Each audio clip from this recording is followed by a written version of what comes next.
আজকে দপদপা রোদ মালদ্বীপ থেকে বলছিলাম। এখন আজকে ডিউটি তাওয়ার পরে দে মনে করেন যে এইরকম একটা রোদ উঠছে যা মানে বলার বাইরে। আর কামরা চলতেছে মোটামুটি মনে করেন যে 5 তলার উপরে। এখন কি পরিমাণ রোদ, এই রোদের লেগে মনে করেন যে তাহানি যায় না। যাই হোক, একটা কালা চশমা তাহনে অনেকটাই বাচ্চা গেলাম।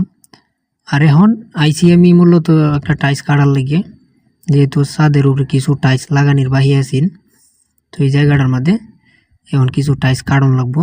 এখন আইসে একটা টাইস লইয়া মানে টাইসটা মাইপে টাইপে সুন্দর করে বাউসাও করে এরপরে মনে করুন যে এটা মেশিনের ভিত্তে লাগাইলাম। লাগাইয়া এরপরে দেখুন আমি এই টাইসটা কাটাম।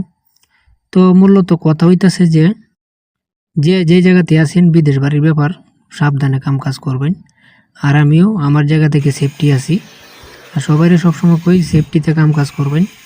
তো এখন যে টাইসটা কাটতেছি, এখন টাইস কাটতে এখন মনে করেন যে যাতা দে এটা বাঙ্গল লাগবো, ঠিক আছে। আর এটার বেলিটটা মনে করেন যে মেশিনের বেলিটটা এরকম দাঁড় যেটা মানে বলার বাইরে, মানে সিস্টেম জানা থাকলে খুবই সোজা, না জানলে অনেক কঠিন।